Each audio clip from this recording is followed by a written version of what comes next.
just picking off something you said there, I feel like how Israel responds to this is almost beside the point because Israeli minister, for instance, Israeli minister Benny Gantz, I mean, has, for instance, already said that they will exact a price for this aerial strike launched by Iran. I think the larger point there is that the conflict in the Middle East has escalated. So I guess the question for me is, how are we looking at this long term in terms of protecting our citizens there? Because I think it's always protecting our citizens. Though our embassies in the Middle East are well aware, our ambassadors there and people there are well aware of the volatility of the situation. They always have contingency plans in place, and they always report to us whenever they recommend that we raise alert level or we call for mandatory repatriation and so forth. You mentioned the call of the Israelis. The Israeli government does not function like the presidency of the United States or the Philippines, where the one person could decide unilaterally to attack. There's supposed to be a committee deciding this. So the foreign minister said those words, but it doesn't mean that is the sole position of Israel.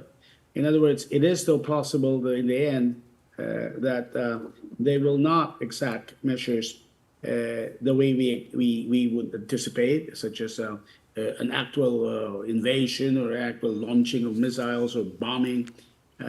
So let's see what happens. But I'll await and report to you what our ambassador in Tehran says after his meeting with the Iranians. I am sure the Iranians are also getting ready in case the Israelis are serious about a counterattack. But let's put it this way. They managed to attack the embassy in Damascus, leading to the death of Iranians. No Israelis died during the launch by Iran of all those missiles and drones. So that's something to consider, the issue of proportionality.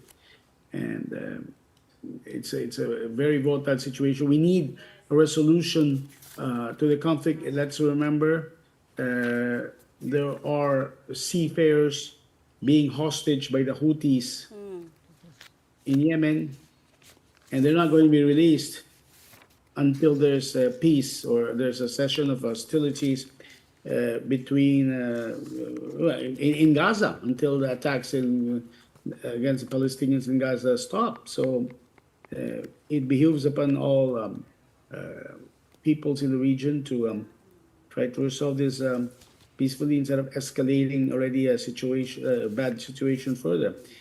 Philippines again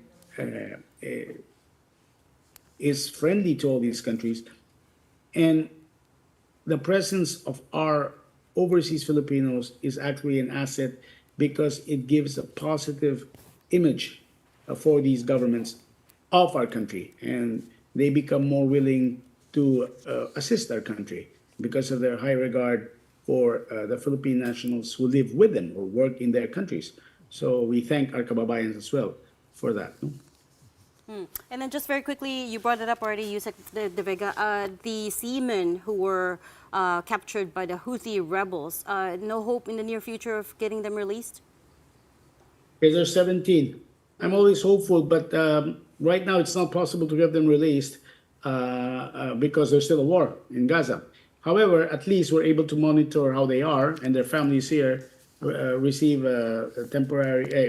regular calls from them.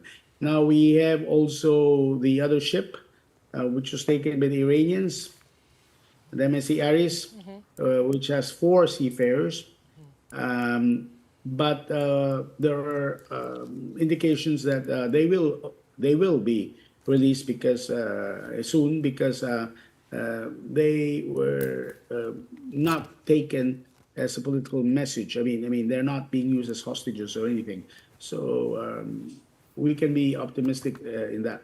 Iran recently, or some months ago, took over a ship which they claim to be their ship. If you remember, and eventually they released the 18 seafarers who were there. Yeah. So there's room for optimism for the 4. As for the 17, we'll keep doing what we can.